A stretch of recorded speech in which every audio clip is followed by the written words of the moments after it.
नर नारायण की कहानी। Welcome to my YouTube channel Gyan Sagar. ज्ञान सागर में आपका बहुत बहुत स्वागत है। ज्ञान सागर में सब्सक्राइब करने के लिए ज्ञान सागर 602 पे सब्सक्राइब करें। इस चैनल पर सिर्फ आध्यात्मिक से जुड़ी ही वीडियो आपके सामने प्रस्तुत होगी। आइए जानते हैं नर और नारायण के बारे में। कौन थे नर नारायण? कितने शक्तिशाली थे वे दोनों? कैसे और क्यों हुई थी उनकी उत्पत्ति? क्या वे दोनों भगवान विष्णु की तरह ही बलशाली थे? कहाँ रहते हैं वे दोनों? नर नारायण के जीवन से संबंधित सभी रहस्यों को जानने के लिए इस लेख के अंत तक बने रहें। नर नारायण का जन्म कैसे हुआ? महाभारत के शांति पर्व अध्याय 334 और देवी भागवत के स्कंद 4 के अनुसार स्वयंभू मन्वंतर के सतयुग में स्वयंभू भगवान वासुदेव के 4 अवतार हुए थे, जिनके नाम इस प्रकार हैं: नर, नारायण, हरि और कृष्ण। इन महाकाव्यों के अनुसार ब्रह्मा जी के हृदय से एक पुत्र उत्पन्न हुए, जिनका नाम धर्म था। उन धर्म नामक महात्मा मुनि के दक्ष प्रजापति की 10 कन्याओं से विवाह किया था। उन धर्म ने उन्हीं से हरि, कृष्ण, नर और नारायण नामक पुत्र उत्पन्न किए थे। उनमें से अविनाशी नारायण और नर बद्रिकाश्रम में जाकर एक सुवर्णमय रथ पर स्थित होकर घोर तपस्या करने लगे। इंद्र की ईर्ष्या और नर नारायण की तपस्या भंग करने का प्रयास तपस्या से उनका तेज इतना बढ़ गया कि देवताओं को भी उनकी ओर देखना कठिन हो रहा था।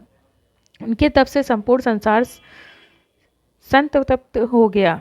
इससे इंद्र के मन में नर नारायण के प्रति क्षोभ उत्पन्न हो गया। इंद्र ने सोचा, यह धर्मपुत्र नर नारायण पुत्र रूप से सिद्ध होकर मेरा श्रेष्ठ आसन ग्रहण कर लेंगे, अतः मैं किस प्रकार इनकी तपस्या भंग करूं। ये ही विचार करके इंद्र ने नर नारायण की ओर देखकर कहा, आप लोगों का क्या कार्य है बताइए, अभी श्रेष्ठ वर वरदान करता हूँ, अदय हो तो भी मैं दूंगा। इंद्र के बार बार बोलने पर भी वह दोनों ध्यानमग्न रहे। इंद्र ने विभिन्न प्रकार के मायाएं रच उन दोनों के भयभीत करने का प्रयास किया, परंतु उन दोनों पर कोई असर नहीं हुआ। जब इंद्र के सारे प्रयास विफल हो गए तो उन्होंने कामदेव और वसंत को बुलाया और उनसे कहा कि तुम अभी बद्री का आश्रम जाओ और उन पर अपने बाण चलाकर कामसक्त कर दो।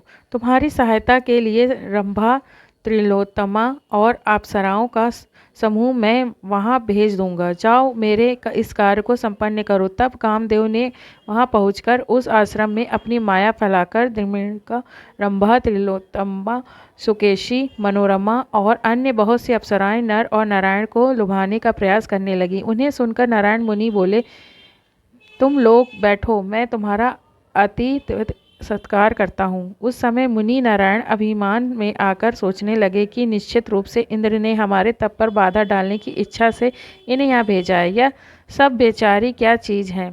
मैं अभी अपना तपोबल दिखाता हूँ और इनसे भी अधिक दिव्य रूपवानी नवीन अप्सराएं उत्पन्न करता हूँ। मन से ऐसा विचार करके उन्होंने हाथ से अपनी जंघा पर आघात कर तत्काल एक सुंदर स्त्री उत्पन्न कर दी। नारायण के उद्देश्य अर्थात जंघा से उत्पन्न होने के कारण उसका नाम उर्वशी पड़ा। लोगों को मोह में डालने वाली वे अप्सराएं भी उर्वशी को देखकर सुध बुध खो बैठी। वे बोली, ऐसा कौन है जो हम लोगों के रूप से दग्ध न हो।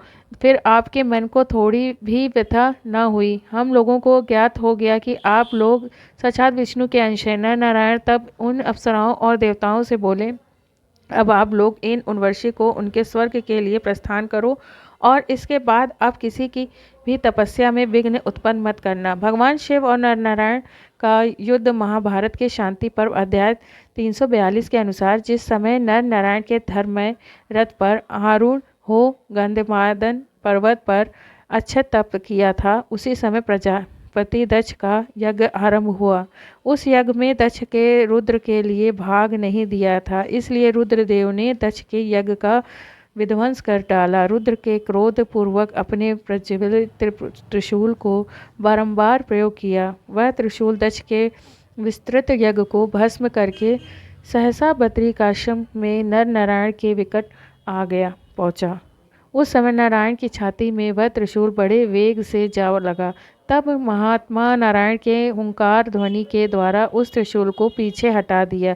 नारायण के हुंकार से हत होकर वह शंकर जी के हाथ से चला गया। वह देख रुद्र तपस्या में लगे हुए उन ऋषियों पर टूट पड़े।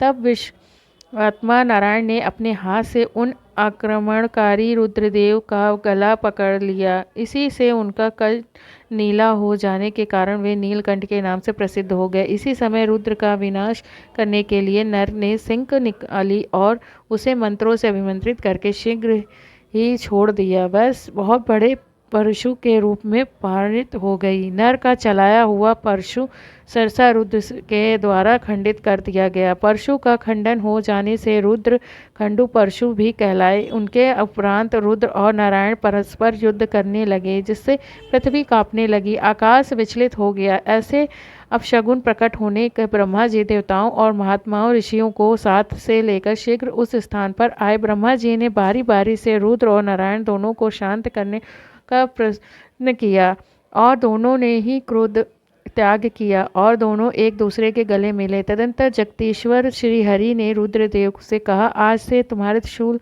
का चिन्ह मेरे वक्ष स्थल पर श्रीवत्स के नाम से प्रसिद्ध होगा और तुम्हारे कंठ में मेरे हाथ से चिन्ह अंकित होने के कारण तुम नीलकंठ कहलाओगे।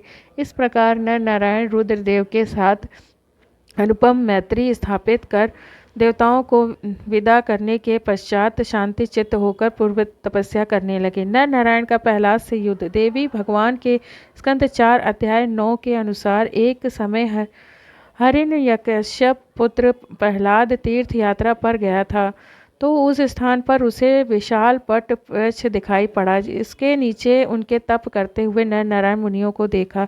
उनके आगे अजगव तथा शारंग नाम 2 धनुष तथा 2 अक्षय तरकस रखे हुए थे। उन्होंने वस्थित देखे प्रहलाद क्रोधित होकर नर नारायण से बोला, आप दोनों ने धर्म को नष्ट कर वाला यह कैसा पाखंड कर रखा है। इस प्रकार की घोर तपस्या तथा धनुष धारण करना, ऐसा तो इस संसार न कभी सुना गया न देखा गया। कहा मस्तक पर जटा धारण करना और कहा तह तरकस रखना, यह दोनों बातें आडंबर माना गया है। वचन सुनकर नर नारायण बोले, हे दैत्य, मैं हम दोनों तपस्या के विषय में आपसे व्यर्थ चिंता क्यों कर रहे हैं। युद्ध और तथा तपस्या हम दोनों समर्थ हैं। आप अपने रास्ते चले जाइए, यहाँ व्यर्थ की बातें क्यों कर रहे हैं। प्रहलाद बोले, आप दोनों तपस्वी मंद मुद्दे वाले और व्यर्थ की अहंकार दिखा रहे हैं। मेरे रहते पवित्र तीर्थ इस प्रकार का अधर्मपूर्ण आचरण उचित नहीं। दिखाओ अपनी शक्ति मुझसे युद्ध करके। तब प्रहलाद का वचन सुनकर ऋषि नर नारायण ने उनसे कहा, यदि आपकी ऐसी धारणा है तो मेरे साथ इसी समय युद्ध कर लीजिए। तब दैत्यराज प्रहलाद नर नारायण में भीषण युद्ध छिड़ गया। इंद्र सहित सभी देवता गण उस युद्ध को देखने आए।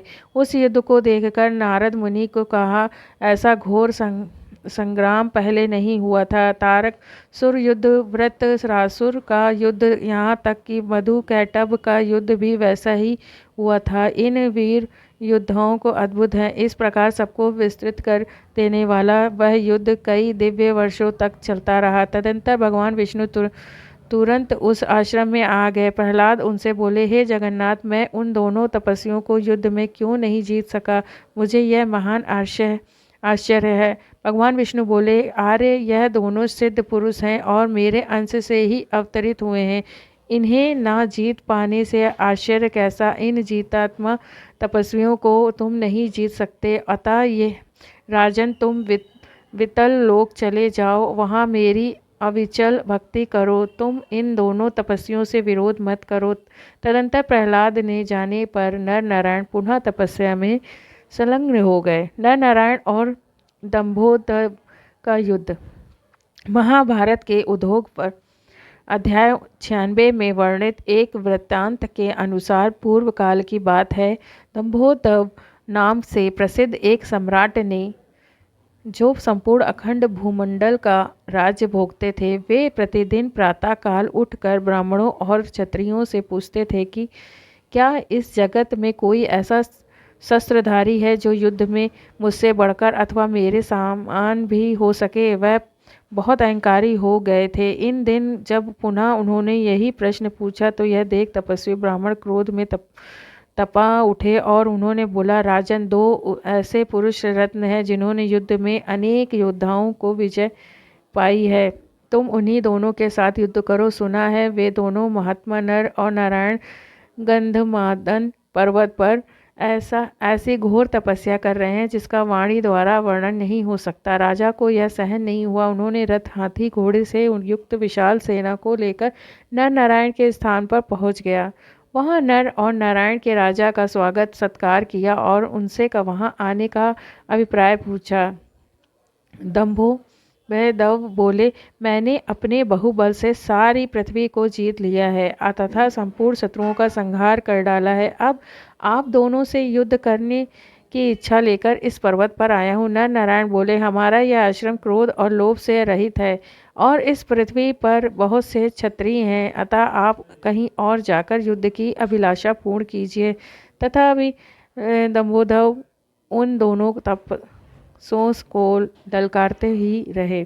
तब महात्मा नर ने हाथ में एक मुट्ठी सींग लेकर कहा, युद्ध चाहने वाले क्षत्रिय युद्ध कर, अपने सारे अस्त्र शस्त्र ले लो। तू बड़े घमंड में आकर ब्राह्मण आदि सभी वर्ण के लोगों को ललकार कर फिरता है, इसलिए मैं आज से तेरे युद्ध विषय निश्चय को दूर किए देता हूँ। दंभोदव ने तपस्वी नर और मार डालने की इच्छा से सब और से उन पर बाणों की वर्षा आरंभ कर दी, परंतु मुनि ने उन बाणों का प्रहार करने वाले दंभोदव की कोई परवाह ना करके सींगों से ही उनको बिंद डाला। तब महर्षि नर ने उनके ऊपर भयंकर ऐसी कास्त्र का प्रयोग किया जिसका निवारण करना असंभव था और माया द्वारा सिंह के बाणों से ही दंभोदव के सैनिकों की बिंद डाला। राजा दंभोदव उसी समय मुनि के चरणों में गिर पड़े और बोले, भगवान, मेरा कल्याण हो, मुझे क्षमा करें। मुनि नर ने उनसे कहा, आज से तुम धर्मात्मा बनो, फिर कभी ऐसा साहस ना करना। तो आप लोगों ने जाना कि नर नारायण कौन थे, उनके बारे में। बोलो जय श्री हरि।